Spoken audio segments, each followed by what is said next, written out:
4 billion years ago, Mars looked nothing like this. It had rivers, cutting channels across the surface for thousands of kilometers. It had deltas, fanning out into standing bodies of water. Some scientists think it even had an ocean, covering close to a third of the entire planet, with a shoreline you could have stood on. Then, over the following few 100 million years, something happened, and today, almost all of that is gone, buried under a frozen, radiation-blasted desert where the wind is the only thing still moving across the surface. This is the story of how Mars lost nearly everything it once had, the three competing theories for why, and what any of it might eventually mean for us. This is Mars as it is right now, captured not by artists, but by rovers actually standing on its surface. The sky is thin and pink, colored by fine dust suspended in an atmosphere less than 1% as thick as Earth's, made almost entirely of carbon dioxide. Sunsets here turn blue because that same dust scatters light in exactly the opposite way it does on Earth. Where our sunsets glow red, Mars glows cold blue. Daytime temperatures near the equator can climb close to freezing, but at night, without a thick atmosphere to trap heat, they can plunge past -90 degrees Celsius. There's no liquid water on the surface, no breathable air, and no global magnetic field to speak of, which means the surface is bathed in radiation levels that would be dangerous for any future astronauts. Every few years, dust storms grow so large they wrap around the entire planet, blotting out the sun for months. It's a beautiful, silent, deadly place. But the ground beneath these rovers tells a very different story. Perseverance didn't land in Jezero crater by accident. From orbit, this crater shows something unmistakable. A fan-shaped delta, the exact shape a river makes when it slows down and dumps its sediment into a lake. Scientists spotted it years before the rover ever launched, and picked this exact spot specifically because it looked like the drained bed of an ancient lake. Up close, the rover found layered sedimentary rock, the kind that only forms at the bottom of standing water, deposited grain by grain over centuries, sometimes in cycles that suggest the lake filled and dried out more than once. Instruments on board detected clay minerals and carbonates, which on Earth almost always form in the presence of liquid water. Hundreds of kilometers away, Curiosity has been climbing through similar lake and stream deposits inside Gale Crater for over a decade. And from orbit, satellites have mapped tens of thousands of kilometers of dry riverbeds across the planet, carved the same way rivers carve valleys here on Earth. The conclusion isn't really in question anymore. Mars was wet, in some places for a very long time. The real question is, what happened to all of it? Based on the elevation of what looks like ancient shorelines, some scientists think an ocean once filled the entire northern lowlands, enough water to cover close to a third of the planet, in places over a kilometer deep.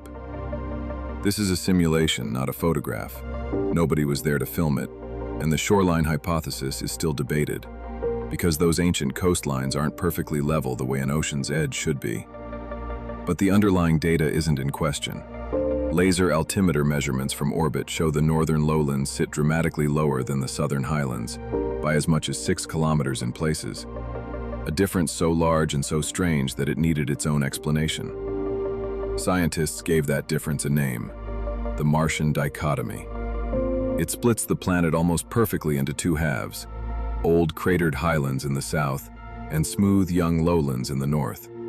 And it might be the very first clue to what went wrong on Mars. For decades, the leading explanation for that north-south divide was a single, catastrophic impact.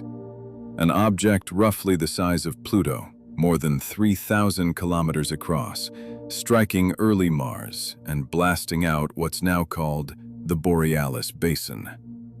At over 10,000 kilometers wide, it would cover nearly 40% of the planet, making it by far the largest impact structure anywhere in the solar system, dwarfing even the largest basins on the Moon.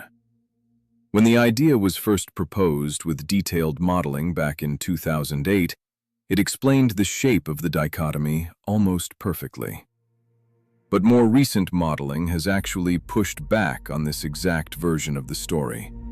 Simulations suggest even the most energetic, plausible impact struggles to carve a basin quite that large and that shallow at the same time. Some researchers now argue the real impact happened near the South Pole instead, in a different basin entirely, or that a giant collision worked together with the planet's own internal heat and volcanic activity to reshape the crust over time. The dichotomy itself is real and undisputed. The single, clean impact that explains all of it, that part is still very much being debated. Here's a stranger idea. Maybe Mars itself didn't change so much as its orientation did. Around the same time the dichotomy was forming, an enormous volcanic region called Tharsis was slowly building up nearby, home to Olympus Mons, the largest volcano in the solar system, standing over 21 kilometers tall and roughly the size of the state of Arizona. Tharsis grew so massive, piling up over hundreds of millions of years, that its own weight could have made the entire rigid crust of Mars shift and roll around the planet's interior, like a slightly unbalanced ball settling into a new position as it spins. Calculations suggest this could have carried the old poles up to 55 degrees away from where they used to sit. The evidence is written into the planet itself. 5 ancient impact basins, Hellas, Isidis, Utopia, Solus, and Argyre, line up almost perfectly along what used to be an old equator, and old polar ice deposits have been found sitting nowhere near the current poles. If this theory is right, entire regions of Mars, craters, ice caps, maybe even parts of that old shoreline, used to sit somewhere completely different on the globe than they do today. But the theory with the strongest direct evidence isn't about a single event at all. It's about something Mars slowly lost. Early Mars almost certainly had a global magnetic field, generated deep inside the planet by a churning liquid iron core, the same way Earth's field is generated today. Scientists confirmed this in the late 1990s, when the Mars Global Surveyor spacecraft detected strange stripes of magnetism frozen into ancient crust in the southern highlands, a fossil record of a magnetic field that no longer exists. That field would have acted like a shield, deflecting the constant stream of charged particles blasting out from the sun, known as the solar wind. Sometime around 4 billion years ago, Mars's molten core cooled enough that the dynamo shut off, and the global field collapsed.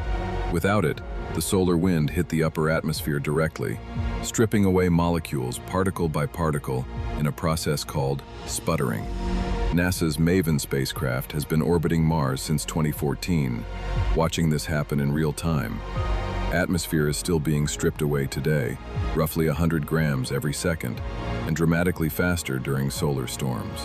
In 2025, new measurements from MAVEN found the current stripping rate is actually 4 times higher than scientists had predicted. Multiply a loss like that across a few 100 million years, and you get exactly what we see now.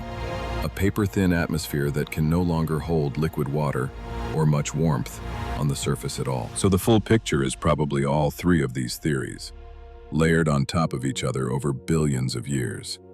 A violent impact history that helped carve the dichotomy, a crust that physically shifted and rolled under the sheer weight of Tharsis, and a planet that lost the one thing that could have protected what it had left, its magnetic field. Mars didn't die in a single moment. It died slowly, over hundreds of millions of years, one stripped away breath of atmosphere at a time, until rivers turned to dry channels and an ocean turned to frozen dust. Missions like Perseverance are now caching samples of that ancient lakebed, in the hope that a future mission can bring pieces of it home. Earth still has its shield, a molten core, still spinning, still generating a field strong enough to deflect the same solar wind that stripped Mars bare. For now.